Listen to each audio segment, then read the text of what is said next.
அனைவருக்கும் வணக்கம். சூழல் மண்டலம் நம்ம சுற்றி இருக்கிறது தான். உதாரணம் கொடுத்துருக்காங்க. உதாரணத்தில் பார்த்தீங்கன்னா இப்போ நம்ம சுற்றி இருக்க நீர்நிலைகள் நீங்கள் கவனிச்சிருப்பீங்க. குளம், குட்டை, ஏரிகள், அது மாதிரி நீர்நிலைகளில் நம்ம பார்க்கும்போது நம்ம என்னெல்லாம் பார்க்கலாம் அப்படின்னீங்கன்னா அதில் நீர் இருக்கும், அப்புறம் களிமண் இருக்கும், சேறு போன்ற பகுதி, அப்புறம் சிறு மீன்கள், தாவர மிதவைகள், தவளை, அது மாதிரி தாவரங்கள், மிதக்கும் தாவரங்கள், ஹைட்ரில்லா போன்ற தாவரங்கள், அல்லி, தாமரை, அது மாதிரி பல்வேறு வகையான உயிரினங்கள் அந்த நீர்நிலைக்குள்ளே இருக்கும்.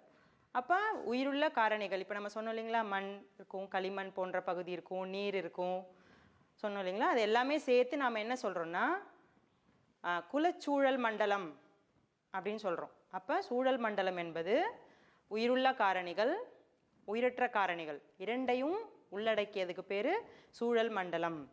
அப்போ சூழல் மண்டலத்தில் எப்படி செயல்கள் நடக்க போகுது, அதோட வகைகள் என்ன, எப்படியான செயல்முறைகள் நடக்குது, அதை பற்றி தான் நாம் இந்த பாடத்தில் பார்க்க போகிறோம்.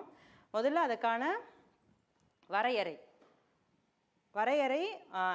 இரண்டு வெவ்வேறான வரையறை இருக்குது. முதல்ல சூழல் மண்டலம் என்ற சொல்லுக்கான வரையறை ஏஜி டான்ஸ்லி 1935 அவர் ஒரு வரையறையை சொல்கிறார். என்னென்னா, சுற்றுச்சூழலின் அனைத்து உயிருள்ள மற்றும் உயிரற்ற காரணிகளை ஒருங்கிணைப்பதன் விளைவாக அமைந்த அமைப்புக்கு பேர் சூழல் மண்டலம் அப்படின்னு சொல்கிறாங்க. அடுத்தது ஓடம் 1962 அவர் என்ன சொல்கிறாருன்னா, சூழல் மண்டலம் என்பது நம்ம ஏற்கனவே படிச்சோம் இல்லைங்களா 6வது பாடத்தில், சூழ்நிலையியல் அதோடைய அமைப்பு மற்றும் செயல்பாட்டு அலகு, அதாவது சூழ்நிலையியலின் அமைப்பு மற்றும் செயல்பாட்டு அலகு அப்படின்னு ஓடம் சொல்லியிருக்காங்க.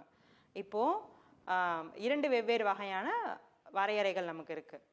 அடுத்தது நம்ம பார்க்க போகிறது சூழல் மண்டலத்தில் என்னென்ன வெவ்வேறு வகையான, அடுத்து நம்ம பார்க்க போகிறது சூழ்நிலை மண்டலத்தினுடைய அமைப்பு. இப்போ சூழ்நிலை மண்டலத்தில் நம்ம ஏற்கனவே சொன்னோம், இப்போ ஒரு குலச்சூழ்நிலை மண்டலம் பார்த்தோம் இல்லைங்களா, அதில் நம்ம சொன்னோம் மண் இருக்குது, நீர் இருக்குது அப்படின்னு சொல்லிட்டு. அதே மாதிரி சூழ்நிலை சாதாரணமாக எல்லா சூழ்நிலை மண்டலத்துலேயும் என்ன இருக்குதுன்னு பார்க்கும்போது உயிருள்ள கூறுகள் மற்றும் உயிரற்ற கூறுகள் இரண்டும் அடங்கியதுக்கு பேர் தான் நம்ம சூழல் மண்டலம் சொல்கிறோம். அப்போ நாம் பார்க்க போகிற எல்லா சூழ்நிலை மண்டலத்துலேயும் என்ன வகையான உயிரற்ற கூறுகள் மற்றும் உயிருள்ள கூறுகள் இருக்குதுன்னு பொதுவான ஒரு விளக்கம். ஃபஸ்ட்டு உயிரற்ற கூறுகள். உயிரற்ற கூறுகளில் பார்த்திங்கன்னா 3 வெவ்வேறு வகையான காரணிகள் இருக்குது.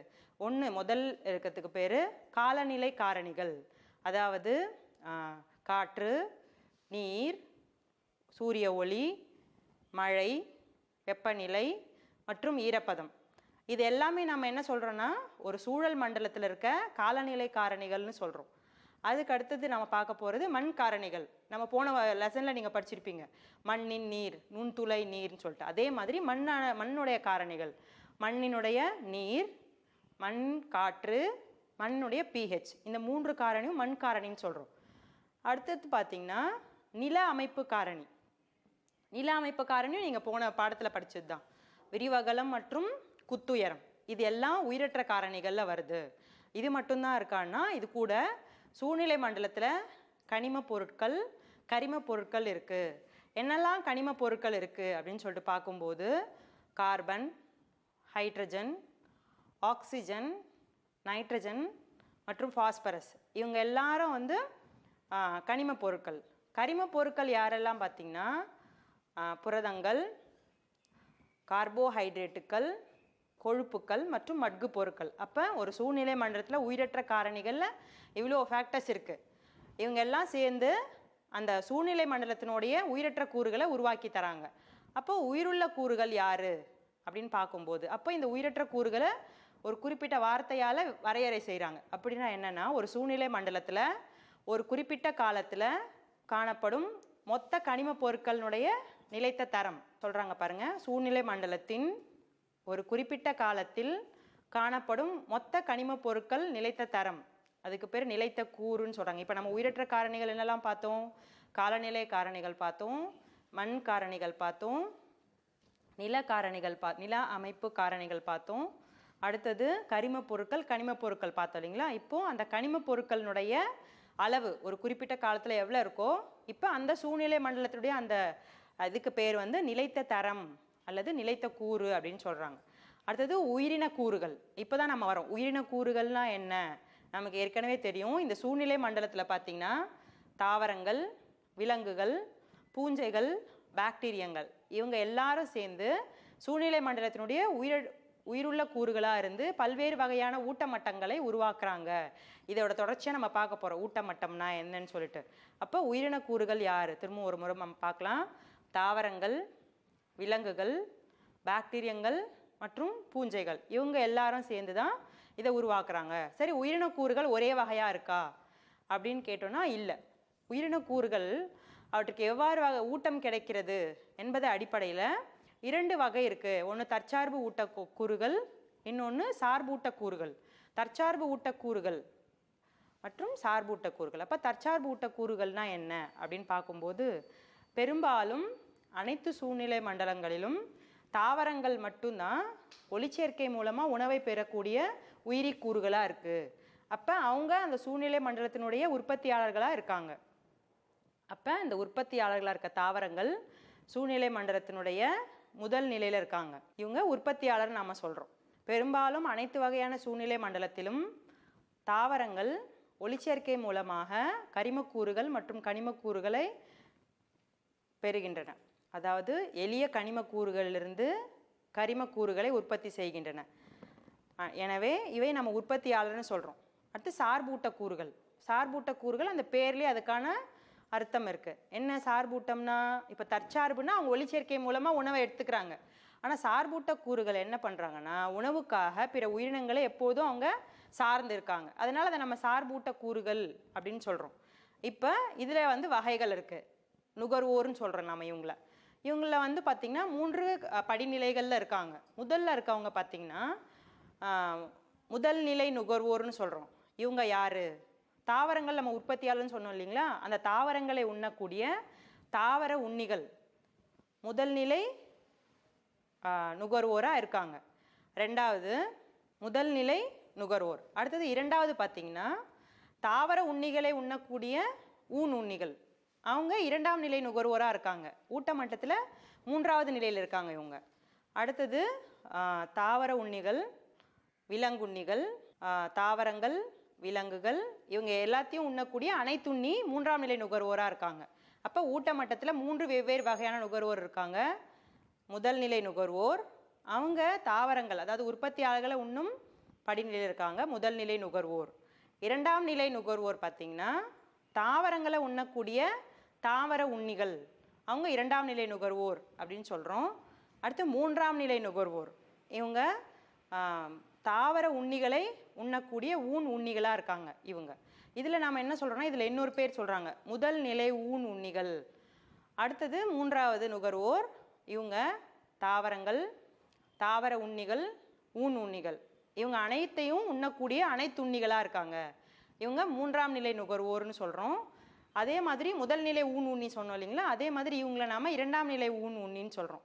அப்போ அந்த சார்பூட்ட கூறுகள் பார்த்திங்கன்னா முதல் நிலை நுகர்வோர்லேருந்து உண்ணிகள் வரைக்கும் இருக்குது. அப்போ இவங்க 3 பேரையும் நாம் என்ன சொல்கிறோன்னா பெரும் நுகர்வோர்கள் அப்படின்னு சொல்கிறோம்.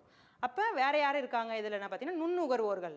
இவங்க பார்த்திங்கன்னா சிதைப்பவைகள், அதாவது பாக்டீரியங்கள் மற்றும் பூஞ்சைகள் ஒரு சூழ்நிலை மண்டலத்தினுடைய சிதைப்பவைகளாக இருந்து அந்த சூழ்நிலை மண்டலத்துக்கு தேவையான கனிம ஊட்ட பொருட்களை நிலைநிறுத்துவதற்கு உதவி செய்கிறாங்க. அவங்க நம்ம நுண் நுகர்வோர்கள் அப்படின்னு சொல்கிறோம். இப்போ நுகர்வோரில் 2 பேர் இருக்காங்க, பெரும் நுகர்வோர், நுண்ணுகர்வோர் 2 பேரும். அடுத்தது இப்போ நம்ம படிச்சிருக்கோம் உயிருள்ள காரணிகள், அதாவது உயிரி கூறுகள், உயிரற்ற கூறுகள், இவங்க 2 பேரும்.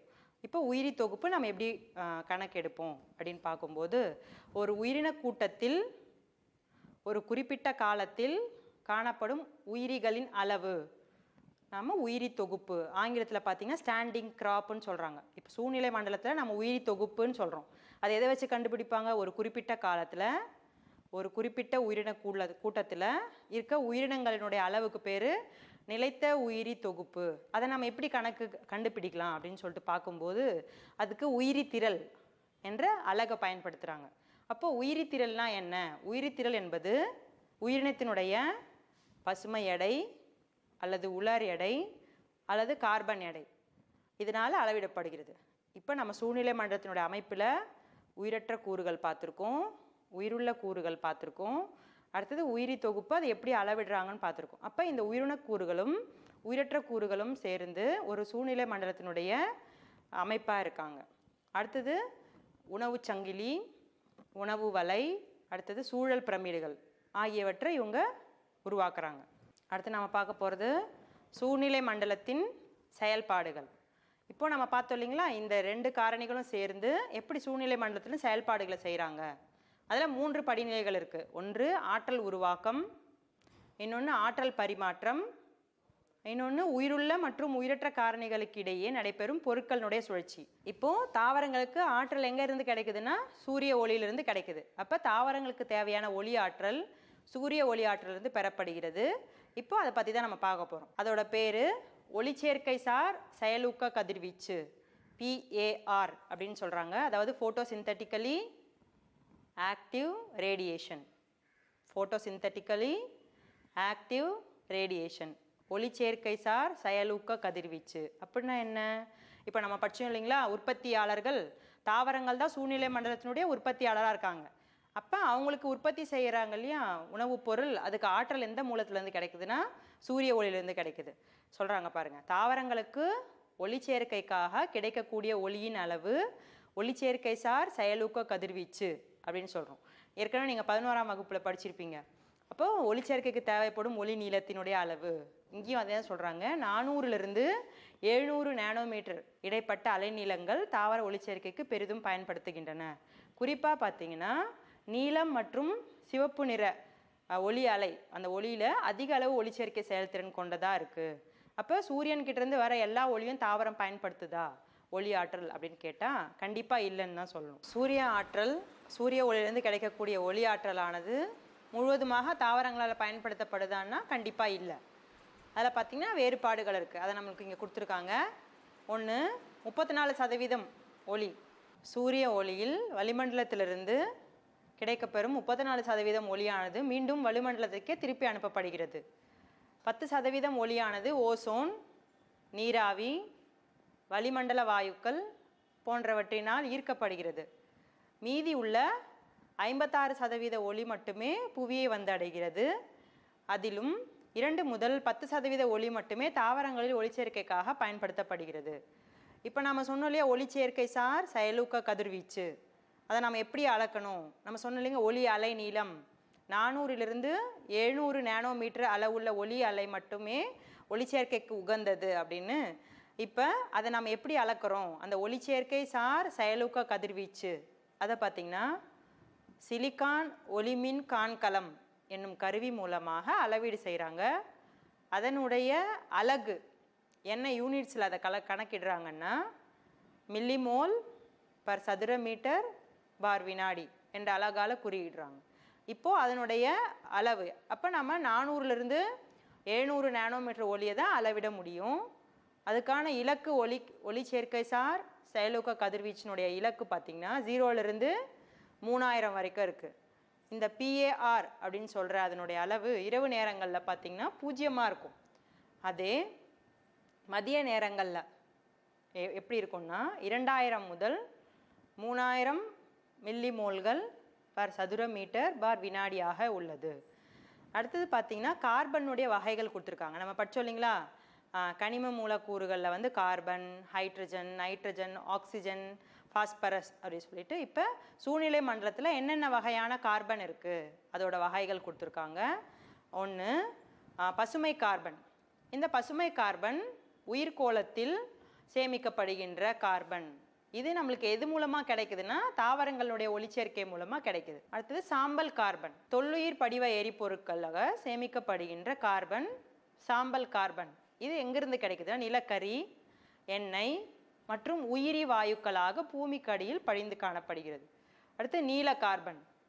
வளிமண்டலம் மற்றும் கடல்களில் சேமிக்கப்படும் கார்பன் நீல கார்பன். அடுத்து பழுப்பு கார்பன்.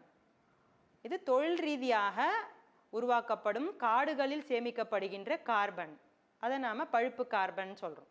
கருமை கார்பன் பார்த்திங்கன்னா வாயு, டீசல் என்ஜின், நிலக்கரியை பயன்படுத்தும் மின் உற்பத்தி நிலையங்கள் போன்றவற்றிலிருந்து வெளியேற்றப்படுகின்ற கார்பன் கருமை நிற கார்பன் அப்படின்னு சொல்றோம்.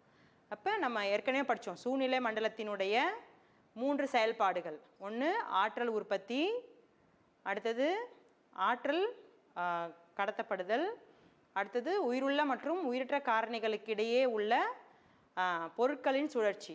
இப்போ முதல்ல நாம் என்ன பார்க்க போகிறோம்னா ஒரு சூழ்நிலை மண்டலத்தினுடைய உற்பத்தி திறன். சூழ்நிலை மண்டலத்தின் உற்பத்தி திறன் 3 வகைகளாக பிரிக்கப்படுகிறது. 1 முதல்நிலை உற்பத்தி திறன், 2 இரண்டாம் நிலை உற்பத்தி திறன், 3 குழும உற்பத்தி திறன். இதை எதை அடிப்படையாக வச்சுன்னா நம்ம உயிருள்ள காரணிகளில் படிச்சோம் இல்லைங்களா, உற்பத்தியாளர் மற்றும் நுகர்வோர், இவங்கள அடிப்படையாக வச்சு இதை கணக்கிடுறாங்க. இது எப்படி கணக்கிடுறாங்கன்னு பார்க்கும்போது ஒரு குறிப்பிட்ட வருடத்தில் ஒரு குறிப்பிட்ட இடத்துல இருக்க கரிம பொருட்களுடைய அடிப்படையில் கணக்கிடுறாங்க. இதனுடைய அலகு பார்த்திங்கன்னா கிலோ கலோரி சதுர மீட்டர் பர் வருடம் அப்படின்னு அளக்குறாங்க. இப்போ முதல்ல நம்ம பார்க்க போகிறது முதல் உற்பத்தி திறன். முதல் நிலை உற்பத்தி திறன் ஒளிச்சேர்க்கை மற்றும் வேதிச்சேர்க்கை செயல்பாட்டின் மூலம் தற்சார்பு ஊட்ட உயிரினங்களால் உற்பத்தி செய்யப்படும் வேதி ஆற்றல் கரிம கூட்டு பொருட்கள் முதல் நிலை உற்பத்தி திறன். அதாவது ஒரு சூழ்நிலை மண்டலத்தில் உற்பத்தியாளர் மூலமாக உருவாக்கப்படுகின்ற ஒளிச்சேர்க்கை மற்றும் வேதிச்சேர்க்கை செயல்பாட்டு மூலமாக உற்பத்தி செய்யப்படும் வேதி ஆற்றல் அல்லது கரிம கூட்டு பொருட்கள் முதல் நிலை உற்பத்தி திறன் என்று நம்ம சொல்கிறோம். இது யாரிலிருந்து யார் வரைக்கும் இருக்குன்னா பாக்டீரியங்கள்லேருந்து மனிதன் வரைக்கும் அனைத்து உயிரினங்களுக்கும் கிடைக்கக்கூடிய ஆற்றலின் மூலம் நம்ம முதல்நிலை உற்பத்தி திறன் சொல்கிறோம். இதில் வகைகள் இருக்குது. ஒன்று மொத்த முதல்நிலை உற்பத்தி திறன் அப்படின்னா என்ன, கிராஸ் பிரைமரி ப்ரொடக்டிவிட்டி ஜிபிபி. சூழ்நிலை மண்டலத்தில் உள்ள தற்சார்பு ஊட்ட உயிரிகளால் ஒளிச்சேர்க்கையின் மூலம் உற்பத்தி செய்யப்படும் மொத்த உணவு ஆற்றல் அல்லது கரிம பொருட்கள் அல்லது உயிரித்திரள். நம்ம ஏற்கனவே படிச்சிருக்கோம். உயிரித்திரள்னால் என்ன, ஒரு உயிரி தொகுப்பில் உயிரித்திரள் என்பது உயிரினத்தினுடைய உலர் எடை, பசுமை எடை அல்லது கார்பன் எடை. ஓகேங்களா? அது மாதிரி இப்போ மொத்த முதல்நிலை உற்பத்தி திறன் என்பது என்ன, ஒரு சூழ்நிலை மண்டலத்தில் இருக்க உற்பத்தியாளர்கள் அதாவது தற்சார்பு ஊட்ட உயிரிகளால் ஒளிச்சேர்க்கையின் மூலமாக கிடைக்கக்கூடிய மொத்த உணவு ஆற்றல் அல்லது கரிம பொருட்கள் அல்லது உயிரித்திரள். இதை நம்ம மொத்த முதல்நிலை உற்பத்தி திறன் அப்படின்னு சொல்கிறோம். அடுத்தது நிகர முதல்நிலை உற்பத்தி திறன் அப்படின்னா என்ன, தாவரத்தின் சுவாச செயலால் ஏற்படும் இழப்பிற்கு பிறகு மீதி இருக்க உற்பத்தி திறனுடைய ஆற்றல், அதை நம்ம என்ன சொல்கிறோம், நிகர முதல்நிலை உற்பத்தி திறன். இதுக்கு இன்னொரு பேர் சொல்கிறாங்க, அதுக்கு பேர் வெளிப்படையான ஒளிச்சேர்க்கை. தாவரத்தின் சுவாச செயலால் ஏற்படும் இழப்பிற்கு பிறகு எஞ்சியுள்ள ஆற்றல் விகிதமே நிகர முதல்நிலை உற்பத்தி திறன், அதாவது நெட் பிரைமரி ப்ரொடக்டிவிட்டி. இதோட இன்னொரு பேர் வெளிப்படையான ஒளிச்சேர்க்கை. இப்போ நாம் எப்படி சொல்லலாம்னா ஜிபிபி, அதாவது மொத்த முதல்நிலை உற்பத்தி திறனுக்கும் சுவாச இழப்பிற்கும் இடையே உள்ள வேறுபாடு தான் நிகர முதல்நிலை உற்பத்தி திறன் அப்படின்னு நம்ம சொல்லலாம். அதாவது NPP equal to GBP minus சுவாச இழப்பு. அப்போ இந்த உயிர்கோளத்தில் இந்த முதல்நிலை உற்பத்தி திறன் எவ்வளவா இருக்கும் ஒரு வருடத்திற்கு அப்படின்னு பார்க்கும்போது அதோட அளவு சுமார் 170 மில்லியன் டன்களாக இருக்குது உலர் எடையிலன்னு சொல்லியிருக்காங்க. அதில் 55 மில்லியன் டன்கள் கடல்வாழ் உற்பத்தியாளர்களினுடைய நிகர முதல்நிலை உற்பத்தி திறன் அப்படின்னு நம்மளுக்கு தகவல் சொல்லியிருக்காங்க. அடுத்தது இரண்டாம் நிலை உற்பத்தி திறன். இரண்டாம் நிலை உற்பத்தி திறன் என்பது யாருன்னா இவங்க நுகர்வோர்கள், அதாவது தற்சார்பு ஊட்ட உயிரிகளால் உருவாக்கப்பட்ட ஆற்றல் முதல்நிலை உற்பத்தி திறன் சொன்னோம். இப்போ இரண்டாம் நிலை உற்பத்தி திறன்னா என்னென்னா சார்பூட்ட உயிரிகள் அல்லது நுகர்வோரின் திசுக்களில் சேமித்து வைக்கப்படும் ஆற்றலின் அளவே இரண்டாம் நிலை உற்பத்தி திறன் ஆகும். அப்போ இதில் மொத்த இரண்டாம் நிலை உற்பத்தி திறன்னா என்ன, தாவர உண்ணிகளால் உட்கொள்ளப்படும் மொத்த தாவர பொருட்களில் அவற்றால் கழிவாக வெளியேற்றப்படும் பொருட்களை தவிர்த்து மீதி இருக்க ஆற்றல் நாம் மொத்த இரண்டாம் நிலை உற்பத்தி திறன் அப்படின்னு சொல்கிறோம். மொத்த இரண்டாம் நிலை உற்பத்தி திறன் தாவர உண்ணிகளால் உட்கொள்ளப்படும் மொத்த தாவர பொருட்களில் அவற்றின் கழிவாக வெளியேற்றப்படும் பொருட்களை கழித்து வரும் மதிப்பு. நிகர இரண்டாம் நிலை உற்பத்தி திறன் ஓரலகு இடத்தில் ஓரலகு காலத்தில் சுவாச இழப்பிற்கு பிறகு நுகர்வோரால் சேமிக்கப்படும் ஆற்றல் அல்லது உயிரித்திரளே நிகர இரண்டாம் நிலை உற்பத்தி திறன். அப்போ நிகர இரண்டாம் நிலை உற்பத்தி திறனில் சுவாச செயல்முறை கழித்து வருகின்ற ஆற்றலினுடைய அளவு அப்படின்னு நம்ம கருத்தில் எடுத்துக்கலாம். அடுத்து குழும உற்பத்தி திறன் 3 வகை படித்தோம் இல்லைங்களா? ஒன்று முதல் நிலை, இரண்டாம் நிலை, மூன்றாவது குழும உற்பத்தி. குழும உற்பத்தி என்பது ஓரலகு இடத்தில் ஓரலகு காலத்தில் ஒரு தாவர குழுமத்தினால் உற்பத்தி செய்யப்படும் நிகர கரிம பொருட்களின் உயிரித்திரள் விகிதமே குழும உற்பத்தி திறன் எனப்படுகிறது. அப்போ இந்த முதல் நிலை உற்பத்தி திறன் சொன்னோம் இல்லைங்களா? தற்சார்பு ஊட்ட உயிரிகளால் உற்பத்தி செய்யப்படுகின்ற ஆற்றல், அதில் என்னெல்லாம் எந்த காரணிகளால் அது பாதிக்கப்படும் அப்படின்னு சொல்லிட்டு பார்க்கும்போது தாவரங்களுடைய ஒளிச்சேர்க்கை திறன், கிடைக்கும் ஊட்டச்சத்துக்களின் தன்மை, சூரிய ஒளி, மழை அளவு, மண்ணின் வகை, நிலப்பரப்பு காரணிகள் போன்ற காரணிகளால் இந்த உற்பத்தி திறனுடைய அளவு பாதிக்கப்படலாம் அப்படின்னு சொல்கிறாங்க. அடுத்தது சூழல் மண்டலத்தின் ஊட்டமட்டம். உயிரி காரணிகள், உயிரி கூறுகள் நம்ம படிச்சோம் இல்லைங்களா? அதில் சொல்லும்போது அதாவது தாவரங்கள், விலங்குகள், பாக்டீரியங்கள், பூஞ்சைகள் இவங்க எல்லாரும் சூழ்நிலை மண்டலத்தினுடைய ஊட்டமட்டங்களை உருவாக்குகிறாங்க. இப்போ நம்ம பார்க்க போகிறது சூழல் மண்டலத்தின் ஊட்டமட்டம். ஊட்டமட்டம் அதை இங்கே என்ன சொல்கிறாங்கன்னா ட்ராபிக், அதாவது உணவு அல்லது ஊட்டம் அளித்தல். இந்த ட்ராபிக்ன்றது வந்து பார்த்திங்கன்னா கிரேக்க சொல். அதுதான், அதை வைத்து இப்போ நம்ம இதில் பிரிவுகள் இருக்குது. ட்ராபிக் 1, 2, 3, 4 அப்படின்னு வகைப்படுத்தியிருக்காங்க. T1, T2, T3, T4 அப்படின்னு சொல்லிட்டு. இப்போது ஊட்டமட்டம்னா என்ன? உணவு சங்கிலியில் உயிரினங்கள் அமைந்திருக்கும் இடத்தை குறிப்பது. இப்போ உணவு சங்கிலி நம்ம வரைகிறோன்னா அவங்க உற்பத்தியாளர் இடத்துல இருக்காங்களா, நுகர்வோர் இடத்துல இருக்காங்களா, அதை வச்சு நம்ம வரைகிற ஒரு அமைப்பு இருக்கு இல்லைங்களா? அதில் அவங்க அமைந்திருக்கிற இடம் எந்த இடத்துல இருக்காங்க, உற்பத்தியாளர் இருக்காங்களா, முதல் நிலை நுகர்வோரா, இரண்டாம் நிலை நுகர்வோரா, மூன்றாம் நிலை நுகர்வோரா, அந்த இடத்துக்கு பேர் நாம் ஊட்டமட்டம் அப்படின்னு சொல்கிறோம். இப்போ ஊட்டமட்டங்களுடைய எண்ணிக்கை பார்த்திங்கன்னா உணவு சங்கிலியினுடைய எண்ணிக்கைக்கு அதில் எத்தனை படிநிலை இருக்கோ அதே படிநிலை அதோட எண்ணிக்கை சமமாக இருக்கும்ன்ற கருத்து சொல்கிறாங்க. உணவு சங்கிலியில் உயிரினங்கள் அமைத்திருக்கும் இடத்தை குறிப்பதே ஊட்டமட்டம். ஊட்டமட்டம் அதோட எண்ணிக்கை உணவு சங்கிலியில் உள்ள படிநிலைகள் எண்ணிக்கை எப்போதும் சமமாக இருக்கும். அப்போ இந்த ஊட்டமட்டத்தில் யாரெல்லாம் இருக்காங்க? முதல் ஊட்டமட்டம். இந்த முதல் ஊட்டமட்டத்தில் அதாவது T1 இதில் பசுந்தாவரங்கள் இருப்பாங்க. இவங்க என்ன பண்ணுறாங்க? ஒளிச்சேர்க்கை மூலமாக உணவை தயாரித்து தற்சார்பு ஊட்ட உயிரிகளாக இருக்காங்க. சூழ்நிலை மண்டலத்தினுடைய உற்பத்தியாளர் இவங்க தான் முதல் நிலை ஊட்டமட்டத்தில் இருக்காங்க. இவங்க T1.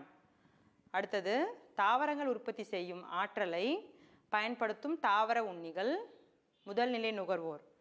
இவங்க இரண்டாவது ஊட்டமட்டம் அதாவது T2ல இருக்காங்க. அடுத்தது தாவரங்களை உண்ணக்கூடிய தாவர உண்ணிகள் இவங்க இரண்டாம் நிலை நுகர்வோர். இவங்களுடைய ஊட்டமட்டம் மூன்றாம் நிலை ஊட்டமட்டம் அதாவது T3.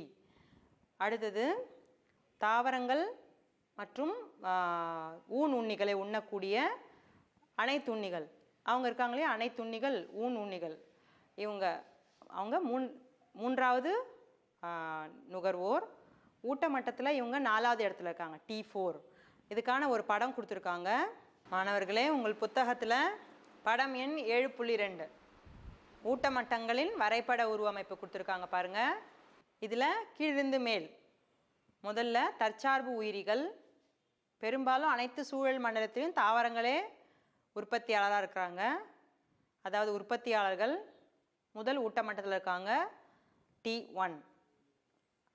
அடுத்தது தாவர உண்ணிகள், அதில் முயல் இருக்குது, அவங்க இரண்டாவது ஊட்டமட்டம் அதாவது இவங்க முதல் நிலை நுகர்வோர் அப்படின்னு நம்ம சொல்கிறோம். அடுத்தது முதல் நிலை ஊன் உண்ணிகளான பாம்பு, இவங்க மூன்றாவது ஊட்டமட்டம்ல இருக்காங்க. இவங்க சூழ்நிலை மண்டலத்தினுடைய இரண்டாம் நிலை நுகர்வோர். அடுத்து இரண்டாம் நிலை ஊன் உண்ணிகளான பருந்து, இவங்க 4வது ஊட்டமட்டம் T4ல இருக்காங்க. இவங்க நம்ம மூன்றாம் நிலை நுகர்வோர்னு சொல்கிறோம். இந்த அனைத்து உண்ணியில் பார்த்திங்கன்னா காகம் கொடுத்துருக்காங்க. அப்போ ஊட்டமட்டத்தில் T1 உற்பத்தியாளர்களும், T2 முதல் நிலை நுகர்வோர்களும், T3ல இரண்டாம் நிலை நுகர்வோர்களும், T4ல மூன்றாம் நிலை நுகர்வோர். இப்படி படிப்படியான அமைப்பு தற்சார்பு ஊட்ட முறை உயிர்களில் தொடங்கி நுகர்வோர் வரைக்கும் இருக்குது. இந்த 4 ஊட்டமட்டங்கள்லையும் உயிரினங்கள் காணப்படுகின்றன. அடுத்தது சூழ்நிலை மண்டலத்தினுடைய இரண்டாவது செயல்பாடு ஆற்றல் ஓட்டம். அதாவது சூரிய ஒளியிலிருந்து நமக்கு ஆற்றல் கிடைக்குது. அந்த ஆற்றலானது எவ்வாறு ஒரு ஊட்டமட்டத்திலிருந்து இன்னொரு ஊட்டமட்டுக்கு இடப்பெயர்ச்சி அடையுது, அதுதான் நம்ம ஆற்றல் ஓட்டம்னு சொல்கிறோம். இந்த ஆற்றல் ஓட்டம் எப்படி இருக்கும் அப்படின்னு பார்க்கும்போது நம்ம ஏற்கனவே சொன்னோம் இல்லைங்களா, உணவு சங்கிலியில் உற்பத்தியாளர், முதல் நிலை நுகர்வோர், இரண்டாம் நிலை நுகர்வோர், மூன்றாம் நிலை நுகர்வோர், இந்த வரிசை முறையில் நேர் வரிசையில் இருக்கும். அதே மாதிரி ஆற்றல் ஓட்டமும் உற்பத்தியாளரிடமிருந்து நுகர்வோர் வரைக்கும் நேர் வரிசையில் கடத்தப்படும்.